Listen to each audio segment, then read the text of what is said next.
Alright, so I'm shooting this video in my brother's room. I went to the library for this. These are 8 printed pages. 8. Let's get started. So, American economic imperialism. We're going to start in Central America.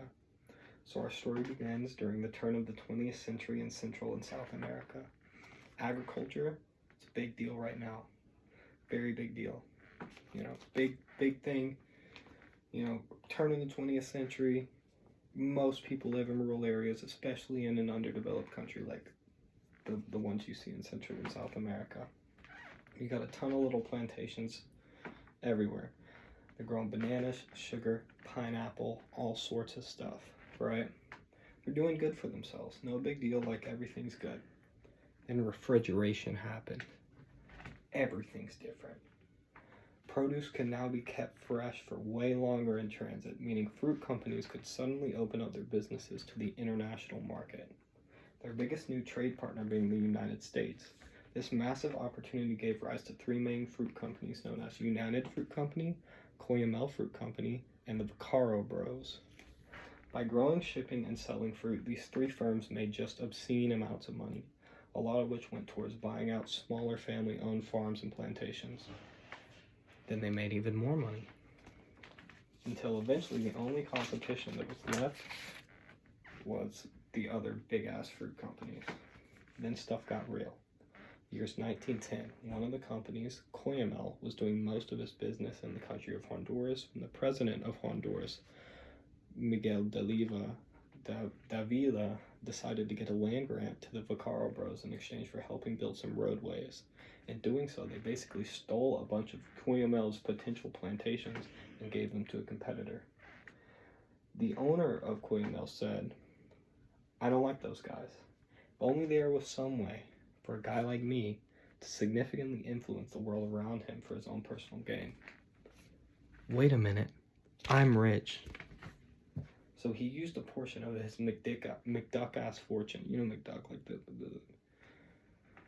He hired his own mercenary army, and then he gave it to one of his friends, which was a former Honduran president, and then they overthrew the government of Honduras. So the friend of his took power and gave a lot of concessions to Cuyamel and United Fruit Company as thanks. Then America saw it. They were like, "That's not very good.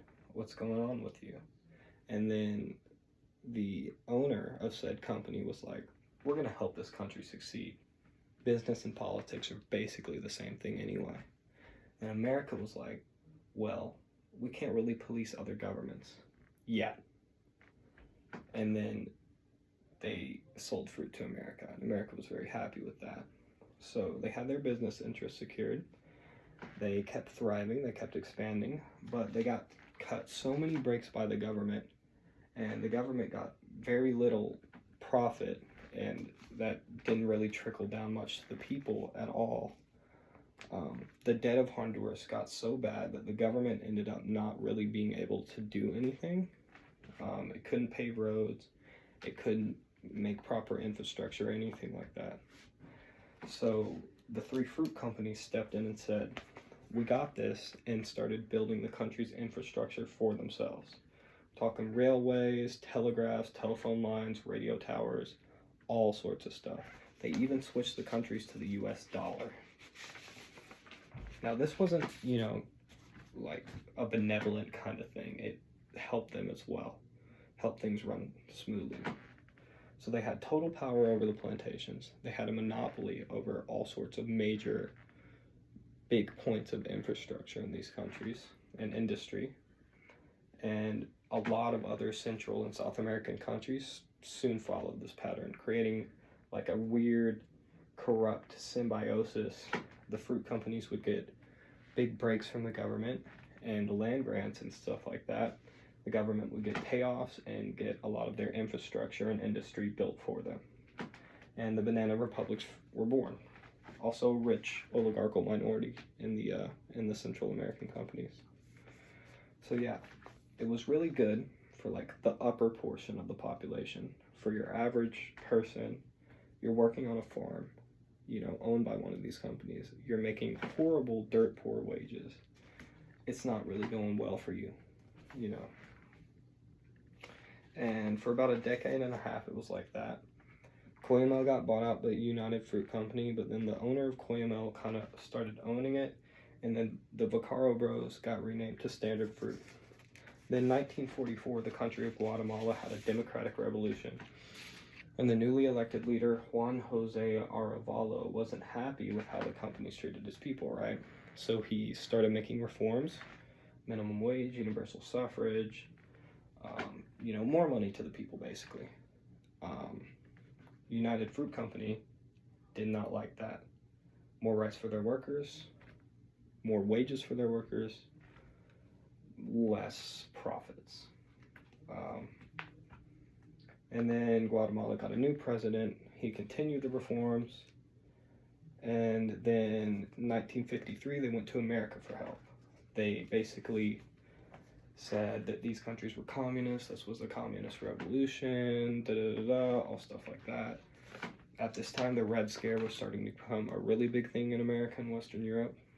So America flipped out and basically overthrew the government of Guatemala, and from then on, it was ruled by a bunch of US-backed dictatorships up until 1996.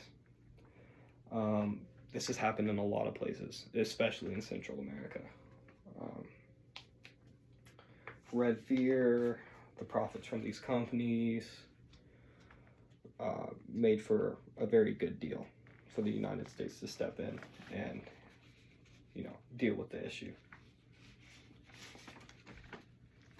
So where did all the companies go? They're still around. Standard Fruit Companies, Dole, United Fruit Company is Chiquita Banana. Yeah, you know, very big. They still exist today. Very big, very popular countries. So we're going to go more into how this kind of affects people's morality and stuff like that, and like how, I forgot the specific prompt you gave me, but you get what I'm talking about.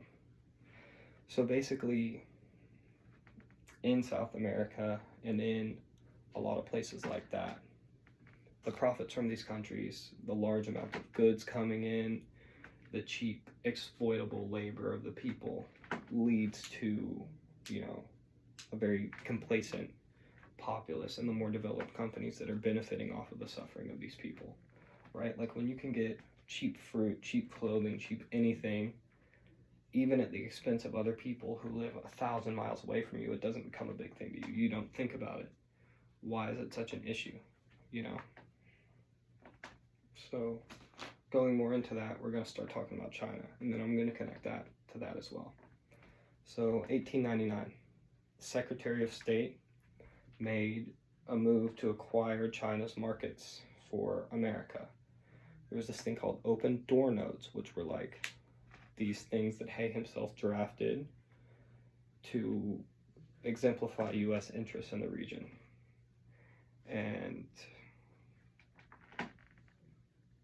I basically kind of let them open everything up to free trade, a lot more profits to be made by Western countries. China still got a little bit, but it was mostly at their expense, kind of a parasitic relationship.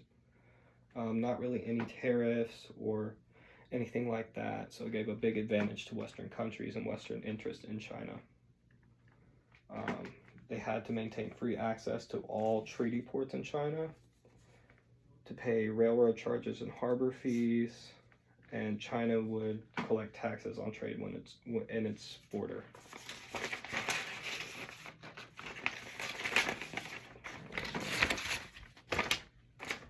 So this ended up giving American businesses the ultimate advantage, because American businesses were producing higher quality goods and stuff like that. And as I said earlier, the treaties and the open door notes gave a significant advantage to America and other Western countries. Not any tariffs or anything like that, just some taxes skimmed off the top. So the Chinese market got flooded with American goods, and it ended up kind of kicking all other countries out of the market, which obviously would cause issues for production in China.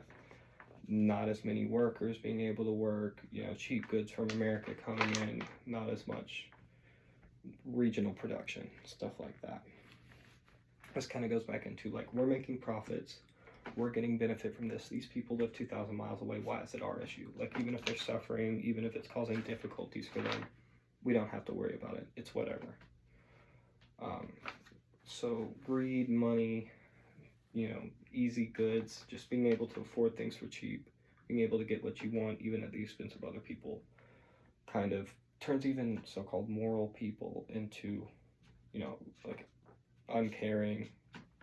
It's whatever, you know. That's the kind of mindset we have. Even I have that mindset. Most people have that mindset. They don't care as long as they can get their Amazon package or they can get their cheap clothing made by Sri Lankan factory workers. Like, it's, you know. So yeah, even here are my sources. We got Pressbooks, oh god, Hawaii.edu, JSTOR, Stable Crown Colonies, Banana Republic, the United Fruit Company, Blood for Bananas, United Fruits, Central American Empire.